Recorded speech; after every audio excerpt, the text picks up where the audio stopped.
Welcome to the Retay Roundtable podcast, brought to you by Retay USA. I'm your host, Jesse. Hey, I'm trying to record a podcast over here.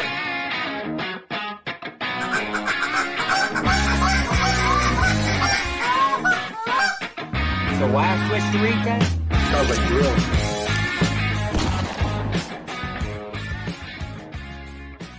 Will White.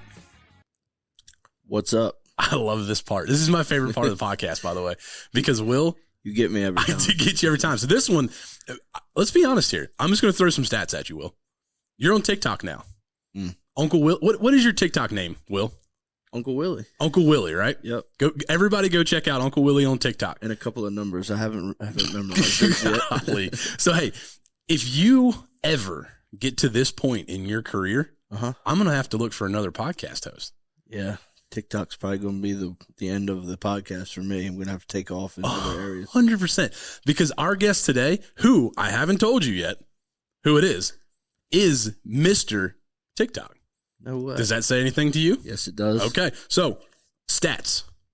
477,000 followers, 9.8 million likes, and on a single video, 3.1 million views. Shoo.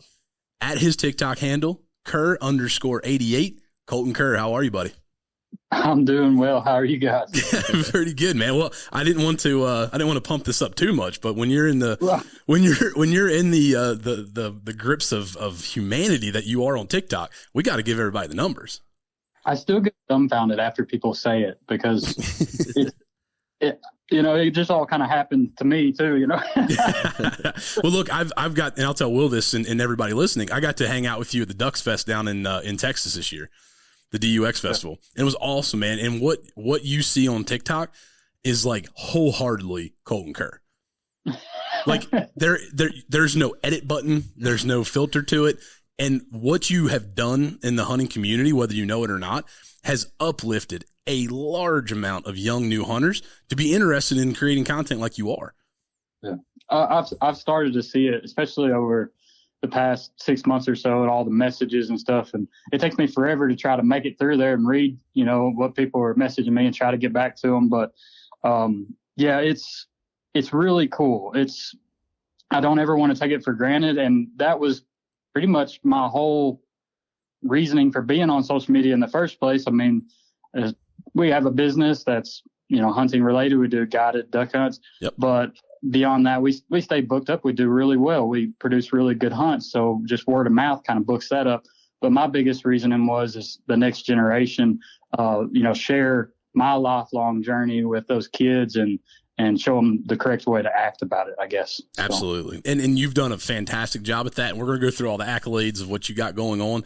I really want to kind of dive into that reasoning behind why you got on social media, right? Is to help that next generation. Because look, we're all kind of older fuddy-duddy guys in this outdoor business. We know that, right? You have taken a fresh look at this thing and really blew it up. I mean, that's what's cool. But we'll get to that. But first off, man, I think this is the cool part about our podcast because we don't really ever – we never have a script, right? We just kind of go with it. For you, I want this next hour, 10 hours, whatever we take to get through this, to tell people who you are, man, because I think what you have going as your story is even bigger than what you're developing on social media, because this is a passion for you. Yeah. And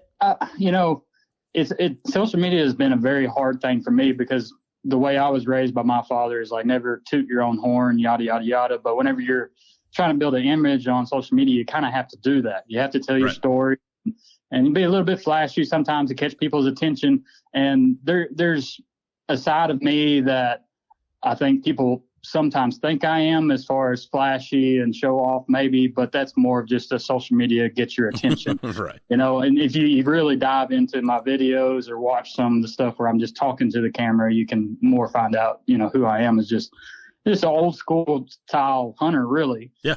That's kind of how me and Jesse kind of met, because he was like, what? This guy's still using an old Remington 870? But look, we'll talk about it. Be very honest, man. You and I once again, I think I've said this before, had a conversation in a grocery store parking lot with you. I was on the phone, and that's what struck me about you, man. Because as what we've wanted to build here at Retay is this family, right? And this family of authentically bold hunters. And that's for us is it means something, right? And that relationship you had with your Remington 870, dude, that thing was dogged, but that made you, right? And that was what was so cool about it. And I never wanted, and we've talked about this, I've never wanted to change anybody. You know, Jim Caesar and I, who I know you know and hung out with, we talked about it early on. Like, we didn't want to change Jim. We like Jim.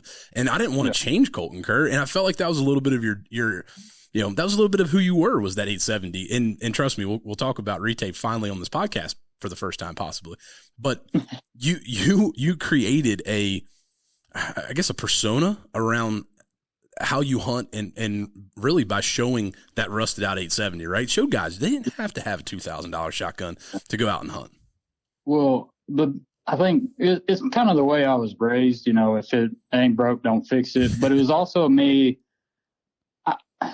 We built our business from nothing. So I've been in some low places and couldn't afford a new shotgun, you know, and I had to hunt with whatever I had. And my father had to hunt with whatever he had. And he shot his Remington 870 up until he was probably almost 40 years old. Wow. And he was 16.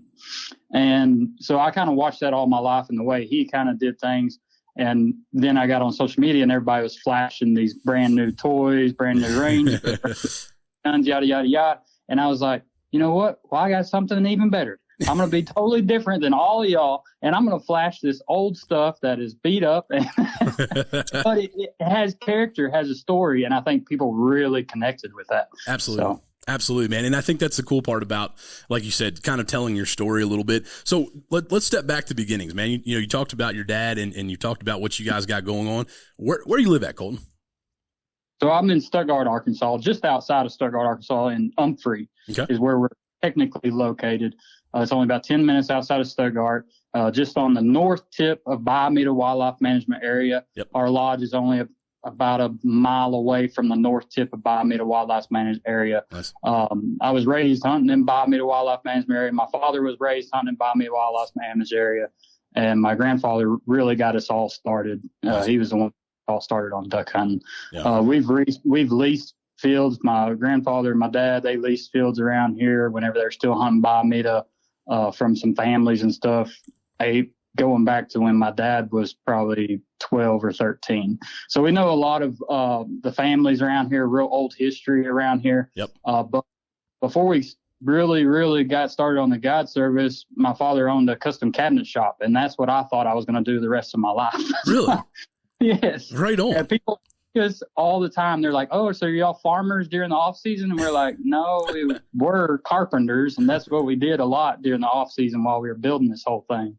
That's awesome. And Cypress Crossing, correct? We'll go ahead and give the plug there. And I know you guys don't need it because you guys are booked up for the next years, but building out the lodge and everything you guys got going on, obviously having a woodworking background helps.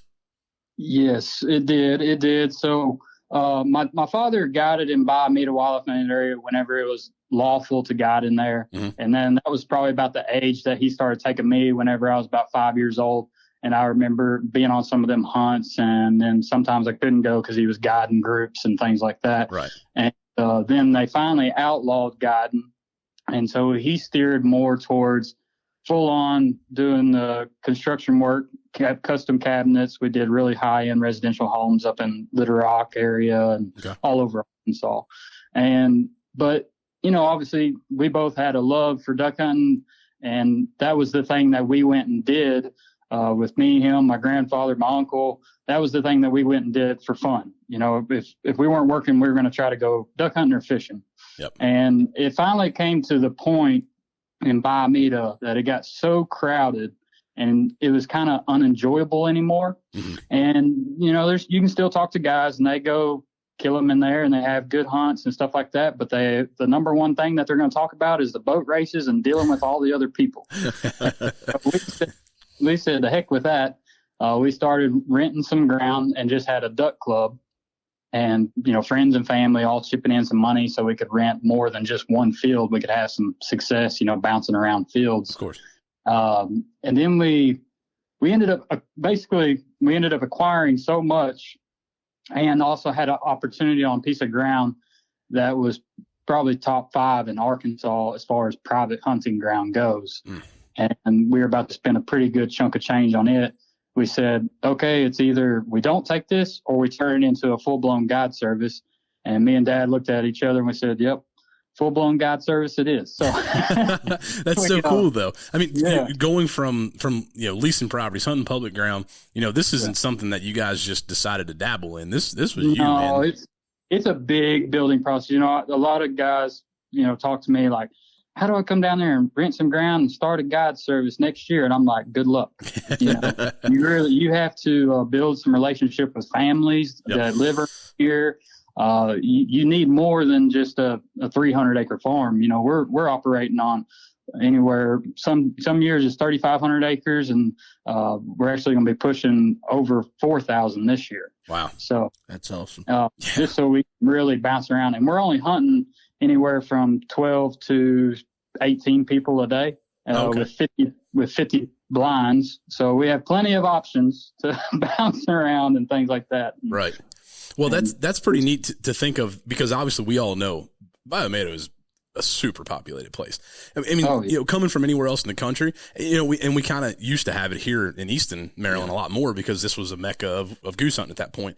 You guys are the mecca of waterfowl hunting right now. Everybody wants to hunt green timber. Everybody wants to get down in there and be a part of that world. And I think it's a lot of stigma, right? So, you may not have a plan going in there, but people just want to be there, right? Yeah. Oh, yes. Yeah. So being successful and doing what you guys have done in an area that is so overpopulated as it is, and I think we talk a ton about, is it overpopulated, or are people just focusing on singular areas, right? Because we've always had this amount of waterfowl hunters, but now it's like, are we like romanticizing, Stuttgart to be something so popular that we all have to be there and overpopulated, or can it be spread out? And you guys obviously did that with getting outside of, public. Right. Yeah. It's that there's a lot of things that come into play whenever you start bringing up that question. Right. Is overpopulation. It is an issue, definitely. Mm-hmm. Would the hunting be better if there were fewer hunters? You also talk about, is there enough ducks in this area for as many hunters are here, and yada, yada, yada. There's so many questions. And, even local Arkansas people are bad about it. Weather changes, a full moon comes out. Yeah. All the out-of-staters come into town and push the ducks out of a public shooting ground, and all of a sudden they're in private ground, yada, yada, yada.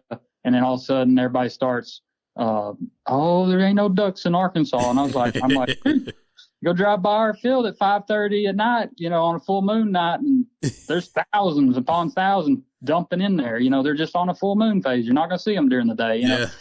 There's a lot of things that take into play every year, and different situations and conditions and things like that. But I will say, I love Arkansas to death. I've honestly never waterfowl hunted anywhere else other than Arkansas, 10-mile radius from where our lodge is. Really? So I can't speak on other places, but for me to have complete, I don't feel the need to go anywhere else. I mean, Arkansas just never really seems to disappoint me. I mean, you're going to have conditions and you're going to have slower years. But you look at the past 20 years of Arkansas hunting, it just stays about the same number every single year. I mean, it really does. That's awesome, man. That's crazy in a way. It is. I mean, look at what we deal with here, Will. I mean, you're talking, obviously we're on a downslide right now with the, modified moratorium and everything else. But there are years where you can tell a difference. Like there's a bang up year versus a year where everybody's having the same problem. So look, inside of your community, I think this is kind of an insight that a lot of people wouldn't know too. Inside of that community, being one of the premier outfitters in Stuttgart, what is the community of outfitters and guides like? Is it just dog eat dog like the boat races, or are you guys, really a family of guys? As far as guide to guide, as long as you're talking about other operations like us, there's a big respect in between us guys. You get some guide services that don't last, and rightfully so, there might be a little bit of tension there, and it's just about like any industry, Right. Of course. They want to be jerk offs, and they end up not lasting very long. But as far as the community goes, and local hunters, even public land hunters here locally, they have nothing against us. we rest way more birds than we hunt. So it's a free rest area to them that's not being paid by tax dollars, it's being paid for by us. Yeah, out of your pocket. Yeah. So, and, you know, sometimes we're planting food for ducks, and most of the time we do fallow fields where it's native grasses and stuff that grow. And, you know, it's just a endless supply of food for all this waterfowl around here, which automatically just keeps them in the area. Absolutely. So, I mean, look, when you're fat and happy and eating all the time, you ain't got to go anywhere, right? That's why I'm a homebody. That's why Will doesn't leave the Eastern Shore of Maryland. So, so looking back at what you guys have accomplished, and I know, look, you know, I've got some friends that work a lot of their own properties, you know, build their own impoundments, build their own sanctuaries. Yeah. Give us some insight on the, I mean, look, you're constantly working. And I know this because we talk and you're like, we're working till dark or whatever, right? And then we also get to see it through your social media content. Give us a roundabout of what you guys do. I think, you know, I'll definitely show more of the working aspect than the killing aspect, just because I take a lot more pride in that. Yeah. Like the whole building rather than harvesting is what I really take pride in and what we have accomplished, because it's way more than us acquiring ground or buying ground. That honestly seems like the easy part to me. We take care of the ground that we're renting, and we work hard to do everything on our own ground, so we don't have to spend money for other people to do dirt work and stuff like that. Right. That's easy to me, you know, building those relationships and taking care of ground, that's easy. But what was probably the hardest part of it would be, you know, back in 2008 in the construction industry, a lot of people really fell off because of the housing market and everything that was going on. And it really hurt my family too. So we had a really bad stretch there. And then not too long after that, we decided to go on this adventure. So we really came with nothing into it. And we made a lot of sacrifices. For the first couple of years, we rented out lodging, subbed out our lodging to a lodge that was here. Okay. And then we decided faster than we were actually ready that we were going to build a lodge in a matter of, we did the dirt work one summer, bought the property, did the dirt work one summer, and then we built the lodge the next summer. And so in a matter of about 5 months, the second summer, me and my father and sometimes one helper built a 7-bedroom, 7.5 lodge with a great room, a mud room, an outdoor kitchen, and all kinds of stuff. And that I take more pride in that, because anybody can go to the bank and take out a loan or have somebody build something for them. But we made a lot of sacrifices. We built it ourselves, saved us a lot of money. And whenever it was done, it was built and paid for. Yeah, man. And it felt really, really good. And I take a lot of pride in that. And that's probably the reason why I show so much of the working aspect of the guide service. So, well, in the end result, it was truly yours. I mean, yes, something you built. Yeah. What's that reward like? After you guys, I mean, you like you said, sacrifice is key, right? Like you guys. I'm going to initially, because the first customers of that duck season, that Friday night, the duck season eve, were coming down the gravel road as we were installing appliances.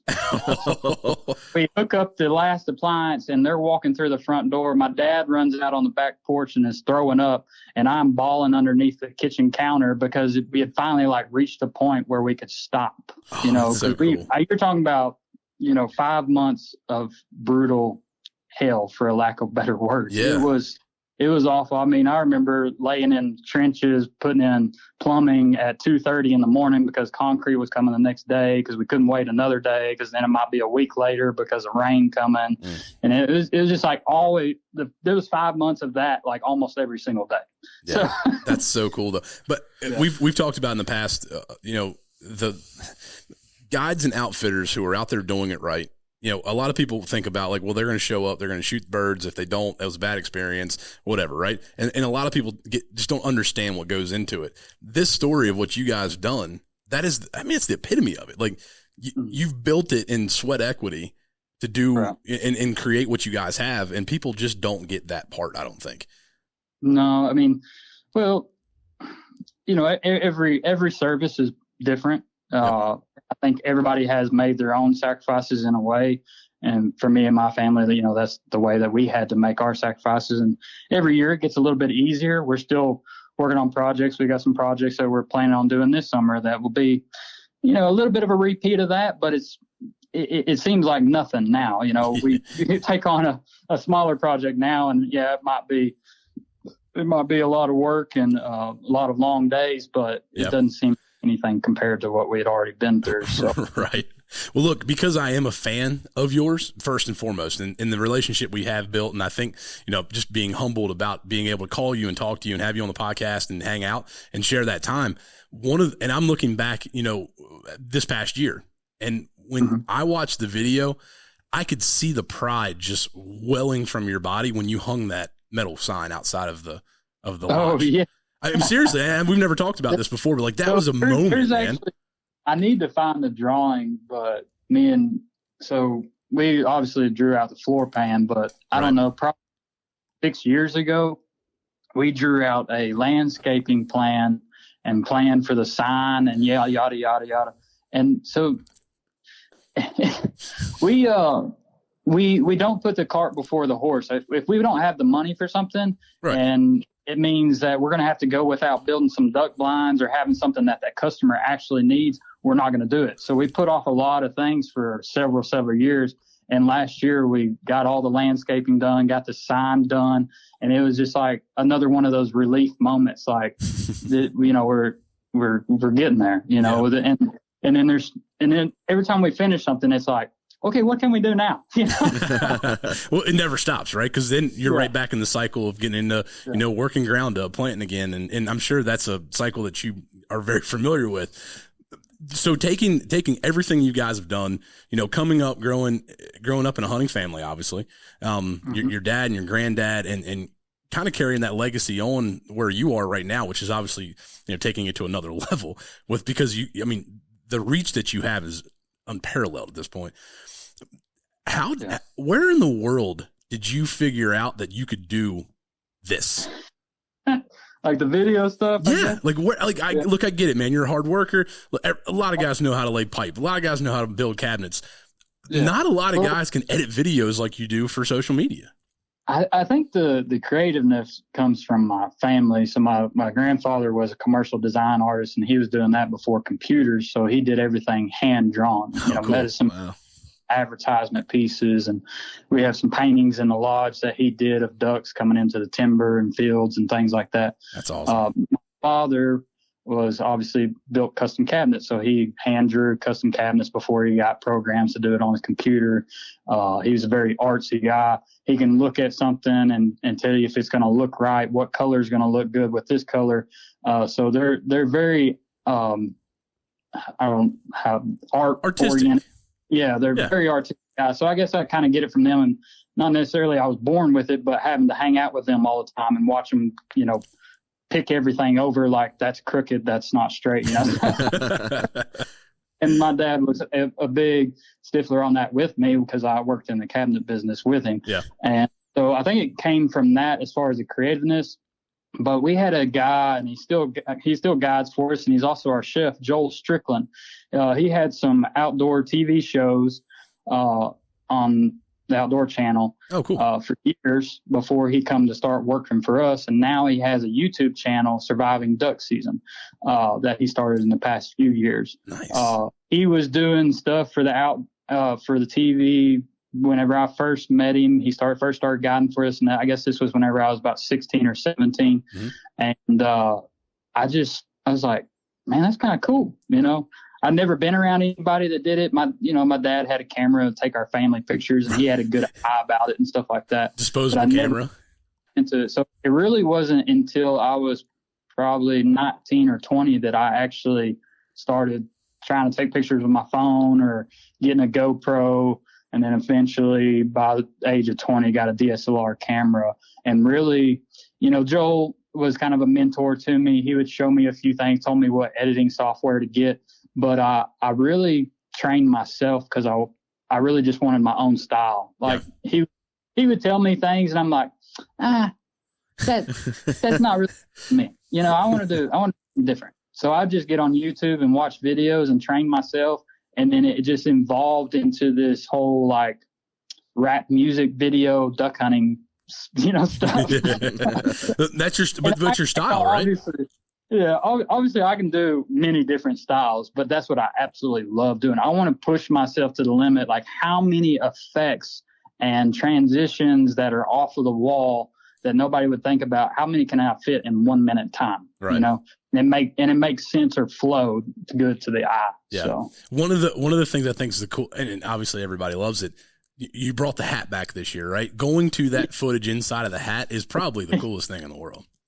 Yeah, I've been, you know, it was kind of that, like, so I'll tell you a funny story. Whenever I decided to do that, I've been masking things for a long time, like I'm doing videos on Instagram and stuff like that. And I'd already done a masking video on TikTok, just making a circle out of my hand and made it go through my hand.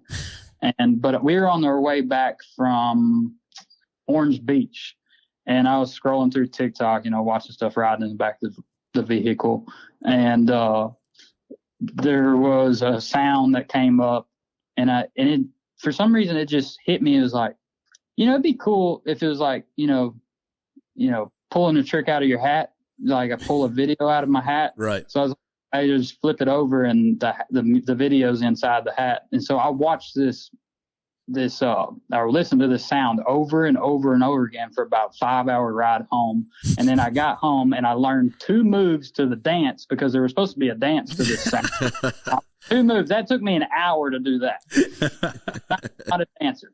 And I said, but this is what's going to work. This is what's going to catch people's attention. So I learned the 2 first moves, and then whenever I finished the second move, I flipped my hat over, and then obviously I took it into my editing software, made it all, and yada yada yada. That's and so it cool. just went absolutely nuts.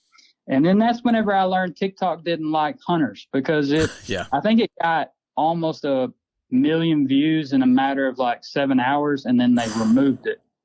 Whoa. And so then I had to remake it and repost it without any type of feathers or anything like that. Yeah, right. Well, I mean, so this is probably the biggest conversation we'll have. I mean, you've navigated TikTok very well, right? And I'm sure you have a bunch of videos have been pulled and everything else. What? Oh yeah. How do you navigate it? I mean, it's a simple question. I mean, we're constantly having to navigate social media because, you know, ding dong, we're a gun company, so it's going to be, you know, pretty blatant for us. But for you, you know, we see it a lot of times. Things that don't get traction, they kind of slide through and they can put a kill video up, right? You got a lot of eyes on what you're doing. So how do you balance that between it? Because you've done a great job, I think, and obviously it's not like, you know, close up video of a duck blowing up, right? And I think there's probably not a lot of room for stuff like that anymore because there's so many. We got so many kill videos, right? The kill reels are everywhere. Diving into what you do on the side and all, like how do you feel like the balance works for you so other people can, you know? Well, the teeter-totter of TikTok is constantly changing for me anyways. I mean, the more followers I get, the harder it is. Yeah. More times I try something or get flagged, the harder it is for me. Yeah. I probably should be making a secondary page and start building that one up just in case, because you never know with the TikTok world. Yeah. But at the same time, I'm kind of, so I used to be able to post when at the very beginning before things started blowing up. I had some dead ducks and my dog bringing back ducks and stuff like that. Yeah. And I was able to post it and it would stay up. But as soon as that video blew up and I started getting followers and then everything would get views, it was like, oh, no more dead animals on your page. Yeah. And then it turned into no more shotguns on your page. So I can't even, like, it might have a barrel in it, but I can't post a full-blown image of a gun at all. Absolutely. And there's a lot of people that still can on their TikTok. And I think that's very stupid. I 100% agree with you. With you on that one. Yeah.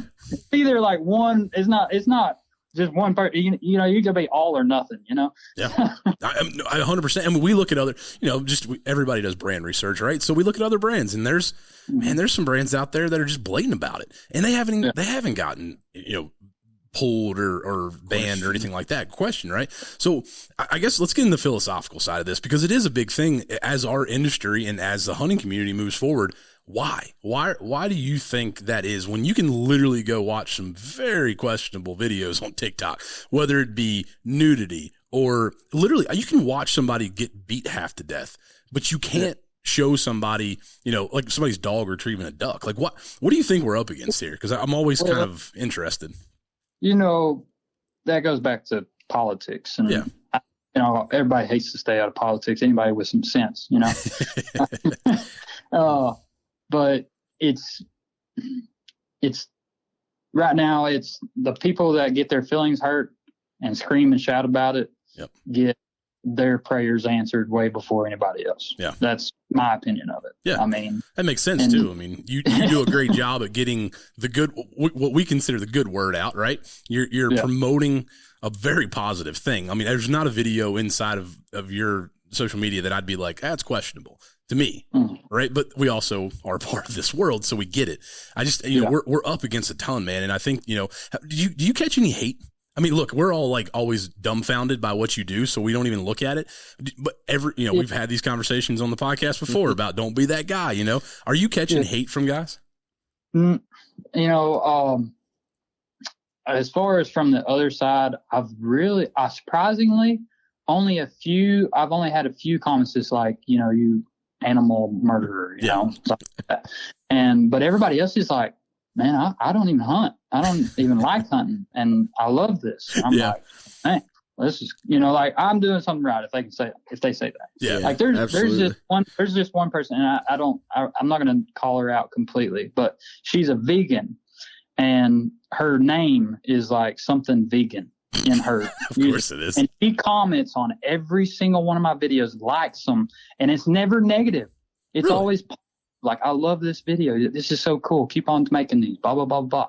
And I'm like, how on earth did I connect with a vegan person? Yeah, well, hey, that shows what you're doing. It's a testament to you, right? Yeah.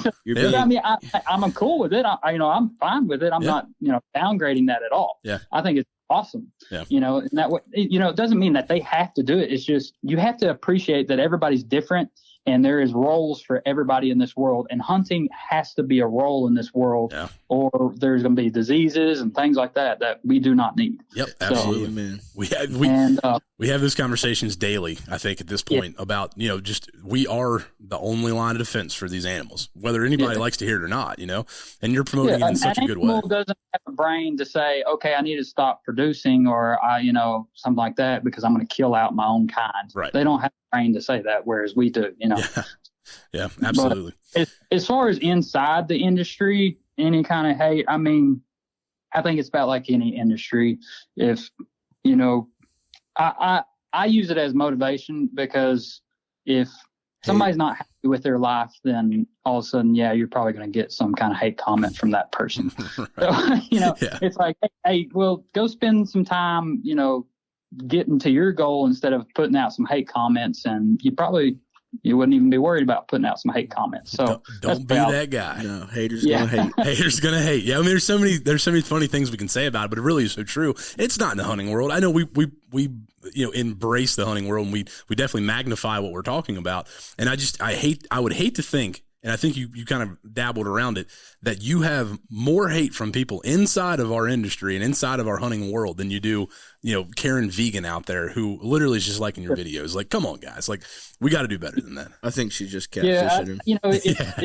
It's kind of like whenever we have customers come to the lodge, I'd rather hunt with somebody that has absolutely no idea about hunting than the guy that's been hunting for 30 years the way he thinks he needs to hunt. You know what I mean?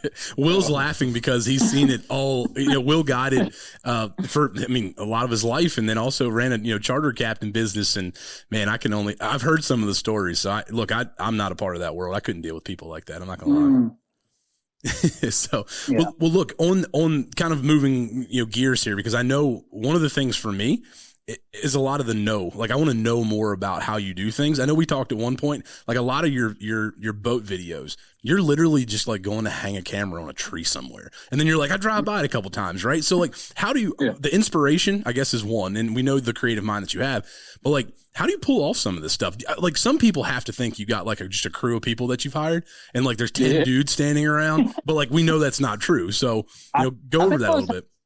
Yeah, I think I was having a conversation down there at the DU Expo with somebody and was like, oh, because my little brother was holding the camera for me down there. Yeah. And they were like, oh, some of your camera guys. And I had another buddy with me. And I go, no, I don't have a camera guy. And usually during season, my little brother is working just like me, so he can't hold the camera. Right. So it's a matter of, I'm calling ducks, and then all of a sudden, whenever ducks are about to come in, I'm picking up a camera and trying to capture something. And it's hard. I don't have as much footage as I would like to have. But even whenever I'm out working, as long as I got the time, I'm doing things 3 times over because I'm going and setting up the camera somewhere, walking back to what I'm doing, do it, go get the camera, move it again, getting a different angle, and doing it all over again. But I guess it's just it's a love and a passion for it because, duck hunting and making videos, duck hunting is probably my first thing. Yeah. It's my first thing. If I had to choose between duck hunting and making videos, it'd be duck hunting all day long. Yeah. But my second passion is definitely videography and photography. It's just, I want to, I think it's all ever since I started, it was like watching these movies and watching YouTube videos of these guys that were insanely professional. And I go, I can make that. Yeah. I can do that. Like, I know that angle. I know the lighting that I need and stuff like that. I can figure it out. I just need the gear to do it. So then I started working on trying to get the gear. Yeah. And then finally gotten to the point that I got the gear, and it's like, okay, I'm just going to write my own story now, know? Yeah. Well, so on your gear, I gotta hear this too, right? And Hunter's sitting here, producer Hunter, first day on the job of producing the Roundtable podcast here. What, if you look at it from a 30,000 foot view, you think that, me personally, like, this dude's got red cameras out there. He's got drones flying all over the place and people running them for him. But like, what is your go-to items that when you go and say, hey, I got this idea, what are you using mainly? So for a long, long time, I was using a Canon 70D. That's what really I made my money off of, to buy a Canon EOS R, which unfortunately, when we were in Jamaica, I decided to get salt water on and I had to send it off to get fixed. So I'm now other than the 70D. So I'm going back in time right now. That's awesome. But, I've been wanting to kind of upgrade, so this might be my excuse to spend some money and upgrade. There you go. What do you upgrade to at that point? Well, I'm probably going to stay with the Canon R series lineup, but probably a R6 or an R5. I haven't really decided which one yet. Gotcha. For video purposes and photography purposes, everything's a little bit different whenever you look at camera, so I'm still bouncing back and forth between the two. Nice. But yeah, so I have a full frame camera that I'm doing all my handheld stuff with and on the ground work, and sometimes hanging it from trees and things like that, getting a top-down shot instead of using a drone, because if you hang a DSLR in the tree, a full frame camera in the tree, you're going to get a lot better looking shot than you would a drone. Yeah. And which, of course, depending on the drone that you have. Yeah. The drone that I have had is the Mavic Pro. I've had that one for a while. So I just really, other than some lighting in my studio and stuff, whenever I'm doing interviews or sunset shots, I have like a shadow box light that's got a shadow box on it. And I'll use that to light up stuff, and then some microphones. But really, it's just like your typical run and gun, wedding videographer style, equipment. It's nothing crazy over the top. I think it's just how you put it together, and then also lighting things is a big thing to make everything look professional. And we had the debate one time whether you have a black room in your house that you are able to go into. What is how do you get the black background when you're taking those photos and when you're doing that? Is it literally just in your house? It's I got a black cloth hung up. And then also I have a green screen I can put up there too to do some green screen stuff. That's awesome. One day we'll be at your level. So it's really simple. I mean, I'm sitting in my studio now, and it's just my computer on one wall and some sound deadening stuff, and then it's just like really just one accent wall. That way I have a cool backdrop. No matter what, I can come in here and make a video in front of, something simple. Gotcha. Well, that's cool, man. So taking this into kind of bringing it all together for everybody, have you seen a crossover in your clients coming and saying like, hey, I came here because I watch you on TikTok, Yeah, I've actually, funny enough, I had a dad and a few sons just randomly show up at the lodge because I guess they thought it was like a public place. Oh, jeez. It was like, all of Hello. our guys, all of our were sitting down for dinner, and I'm like, are y'all supposed to be here today? And they're like, oh, we just came here to see you. And they're like, oh. Oh, that's crazy. Yeah, we thought they were like arrived on the wrong day or something. So, like, what do you do? He's like, I showed them around the lodge and stuff like that. But, what do you do? I'm hoping eventually reach the point where I have a public place, like a public hangout bar / come get breakfast, something like that. Nice. And a little storeroom. But that's all work in progress. Yeah. Well, you let me know on that one because I think we could probably help out. Because if there's anybody in the world that likes a good breakfast spot, it's me and Will. Yes, sir. So you kind of have a cool hangout spot. So you're not far from Max Prairie Wings, obviously. No, and not at all. R&T's. I used to work for them doing a lot of video work, and COVID happened. Yeah. And they, were scared of what was happening. Everybody was kind of scared of what was going to happen. And I was one of those part-time guys doing video stuff, and they called me, and I was like, oh no, if it means somebody else keeping a job, let me go. Right. I got a full-time job. And that's what really pushed me to start focusing on my own social media. And then Lauren, my girlfriend, she said, hey, you need to get on TikTok. And I was like, what? TikTok? There's a bunch of girls dancing around and stuff like that. And so I really have to thank her for pushing me to get on there and doing stuff. No, that's awesome, man. And R&T is obviously right beside Max, right? And their bar, I think, has created like the greatest maybe we should just recreate the R&T bar, honestly, because it's a solid place. Oh, yes. So every Monday night, me and the guys, we go there. And we've actually been joking around. And I wanted to tell you this, my idea. So there's about 4 of us guys, and we go there on Mondays. Uh-huh. And we have beer every Monday because it's kind of like our Monday motivation. Like, oh, man, the weekend's over. We work Let's go drink a beer. Go up there, and we have Monday beers. And then it's like motivation to make it to the next weekend, Nice. So we thought about maybe starting a podcast called Monday Beers. So I love it, actually. Pretty good idea. That's if you don't get that down on paper, I can see one coming out pretty quickly. That's awesome, man. So tell me about your crew of guys that you hang out with down there. Mostly, obviously probably involved in the hunting world and everything else, but what is a Monday? I'm interested now. What's Monday Beers? What is your guys' typical Monday down there hanging out at R&T? It's really there's really not a whole lot during the off season. Yeah.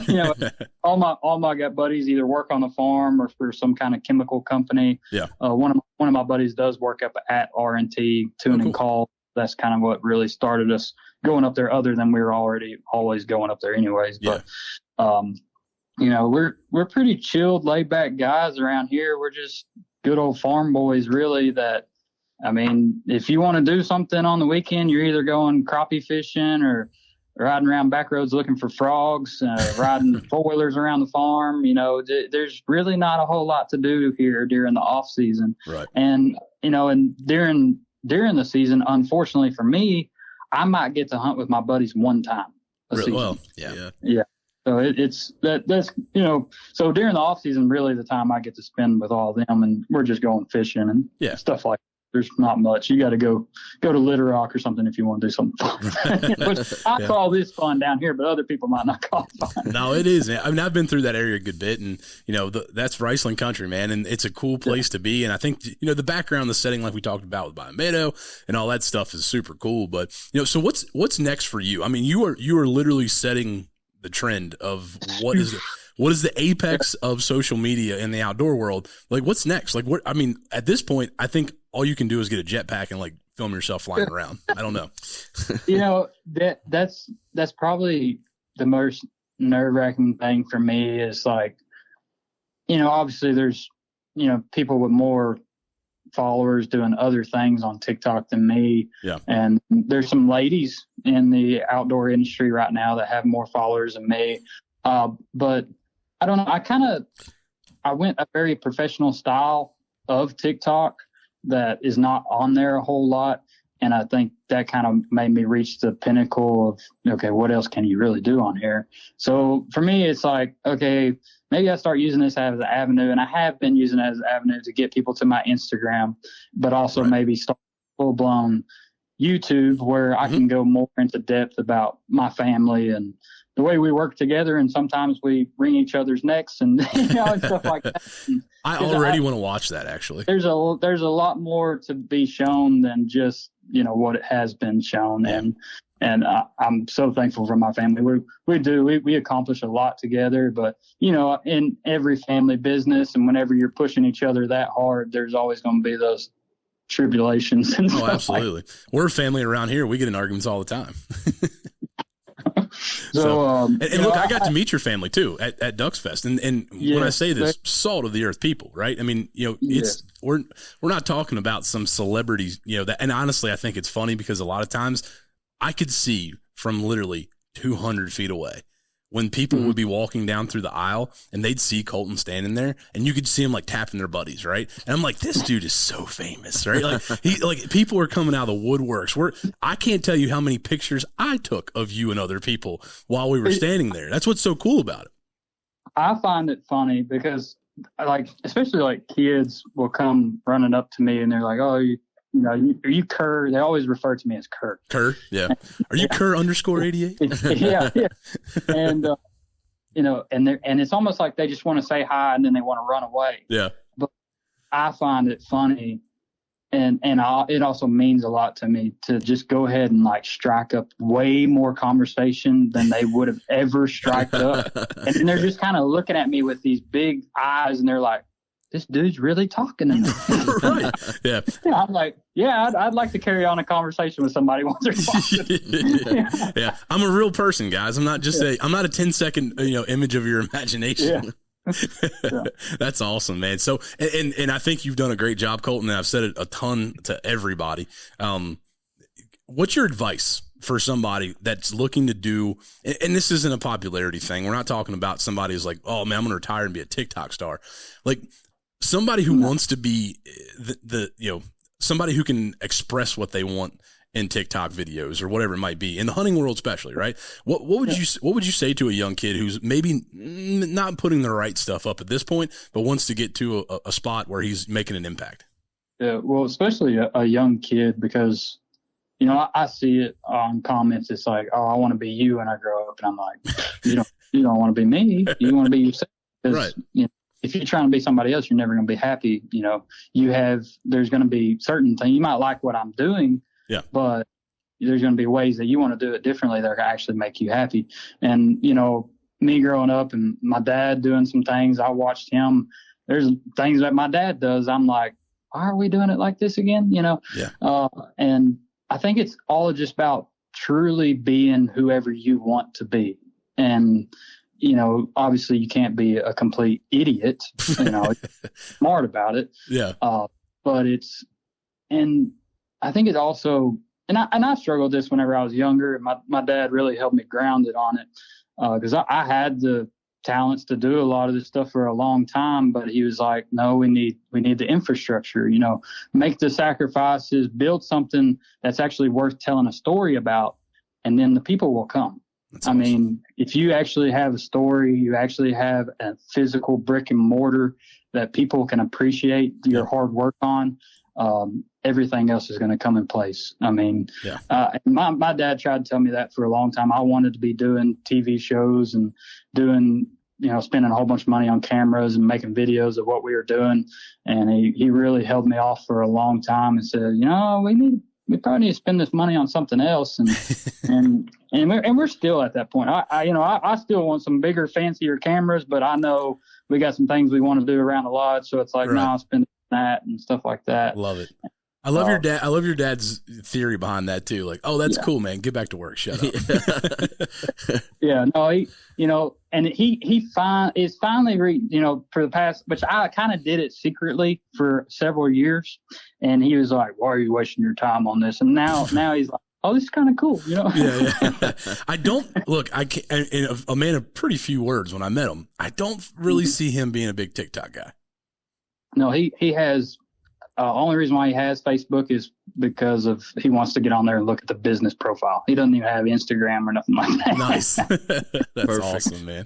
That's so cool. Well, Colton, I appreciate you more than you'll ever know, man. You're a genuine part of our family.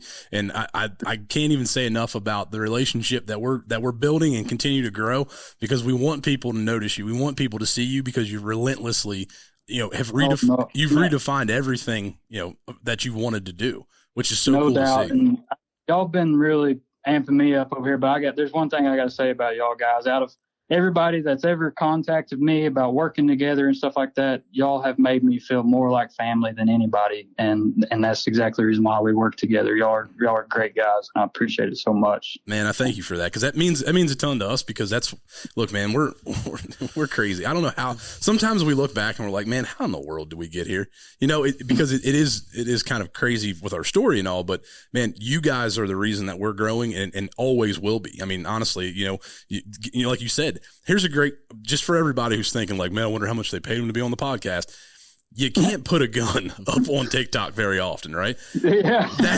That's how much we believe in what you do, because it's a betterment for our community. It's a betterment for the outdoors. It's a betterment to get new kids involved, man. And that's what I think the world of you, and I can't wait to see what you got. And the sky is the limit for what you do. And I can't wait to see, before you know it, literally, I can't wait, because there's gonna be jets flying around his farm one day and like pictures popping out of the jet.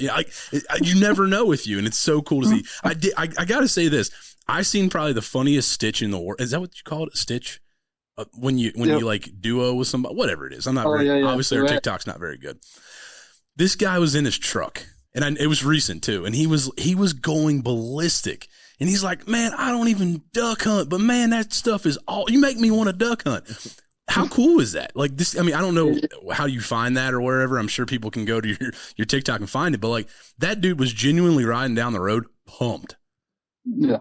About watching a video. That's awesome. It's cool, and whenever videos were first blowing up, I was like, people were commenting stuff, and I really didn't think about it until I started getting messages, and it was like, you're the biggest inspiration. I want to do, what you're doing in my life, yada, yada, yada. What kind of gear do I need, yada, yada, yada. And it's so hard to answer those questions, but It's like, okay, maybe I am really doing something, like, yeah, okay, and then I was like, okay, what can I do more? Yeah, absolutely. Well, if there's any person that can set that trend and be the lead, I'm glad it's you. Honestly, I really do, because there's a ton of people out there who just don't do things for the right reason. You enjoy what you do. You can tell you enjoy what you do, and man, it is so authentic. And if you get a chance, jump on. If you don't have a TikTok, look, you can lose yourself in TikTok. Just get a TikTok, for God's sake. I have a TikTok now. Will has a TikTok. If I have a TikTok, anyone can have a TikTok. So go. That's so true, though. But go through where everybody can find you. Give us the lodge's website and everything else, and then kind of just tell everybody where you're at. Yeah. So Instagram and TikTok for my personal stuff is Kerr_88. Instagram for our Cypress Crossing page is Cypress_Crossing. We also have a Facebook page, Cypress Crossing. It might be Cypress Crossing Duck Club. I think it's just Cypress Crossing. Okay. But our Cypress Crossing website is cypresscrossingduckclub.com. Okay. And basically all that's on there right now is for booking hunts. I'm tossing around the ideas, some apparel. Everybody keeps on begging me for it, but it's one of the things, it's I gotta make sure the farm is in a handle before I start worrying about shipping out t-shirts. we know all too well on that, man. Yeah. And hey, by the way, congratulations on the new addition to your family. Yeah. Dude, that puppy is unreal cute. She's keeping me very busy, chewing on a little bit of everything, but she hasn't tore up anything yet. But she likes to gnaw on things. So until tonight, now that you said that. Yeah. So, and honestly, man, condolences to you on losing your dog. Will is my backup right now. I'm in the same situation. I got a 12-year-old lab, and he's not doing very well. And I can only imagine, dude. Look, I'm a pretty tough guy. I'm not gonna lie to you. I'm pretty rugged. This may be one of the hardest things I'm ever having to do in my life. So I do know how you feel, man. And I know a lot of people out there do. So we want to give you the best wishes on that. And I can't wait to see, because now look, if anything, start a TikTok for the new puppy, because she's just as popular as you are. Oh yeah. And she's a beautiful pup. She actually came from the same breeder as Hazel did, my last pup. Yep. And That's cool. I can see a lot of her in her, but obviously they're different dogs. And I think that's what you got to do. Once you lose a good one, you got to get another one. Yep. That hole will never be filled completely, but dogs are just a joy, Absolutely. No matter what dog it is, they're a joy, and you got to get another one and start a new journey. So. Yep. Absolutely. Yeah. Well, man, we appreciate you for hanging out on the Roundtable today. Look forward to Monday beers. Look forward to the Monday Beers podcast. Would love to come on, maybe in person, come down, drink a couple pints with you. And here while you do it. Oh, absolutely. So good deal, man. Well, hey, bud, I appreciate it again. Nice Kerr _88, Colton Kerr, actually has a full name. And hey, man, we end our podcast with our buddy. I know you got some time together with him, and he's always a joy. Jim Caesar, take it away.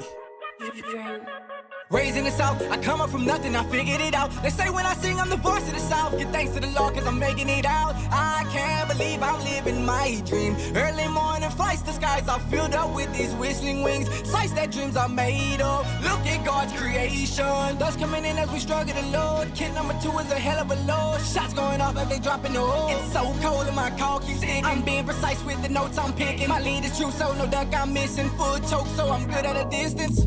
I should have retake. I should have retake. I should have retake. I should have retake. Brush up the blind, ain't wasting no time, yeah, we gotta grind. Hitting the trees and bring a few digs and passing to me. Ain't no Beyonce, but these ducks in formation. This ain't no heist, but I swear green's what we chasing. Hey, you ever drove a boat in the morning? Can't think, can't see, can't breathe, cause the cold in the spark. 2 strokes and 40s. Start up your engine, get ready to party. It's a dangerous run to the hole. You know where I'm from, so you know how it goes. 25 Mercs and 25 Zeus. Outboard spit smokes when it's cold. This is a timber run, something like timber run. Dodging these logging these trees. Running so fast like we racing for cash in the water. So cold and it's starting to freeze. Could you believe the sight that you see with your eyes when the man is descend through the trees? My soul is at peace. I get so high when the ducks start to fly. I can see what the angel could see. Please do not blame it on me. The ducks don't commit, then we rearranging the digs. Come on, let's turn up the heat. They still ain't committed, then we got emotion the digs. Block swinging left, block swinging right, but keep them in sight. And if we're not doing it right, no second chance, and we just might ruin the flight. We kicking water, ducks dropping harder, tell them kick hard. One hen gave in, but still got 10. Working circle, got me nervous. Ain't no stress, we on the X. Watch them banking, swerving, curving. We gotta finish these ducks, they coming in. Watch them run straight out of luck. I'm yelling, take them, guns, I'm blazing. 1 + 10 came in, amen. That's a whole lot of mallet. Now 1 left out, we screaming, shout. 1 shot before man limit, I won't forget it. Yeah. Now we headed back to the ramp. Ducks in the bow of the boat. Chest sticking out like a champ. Chest sticking out like a champ.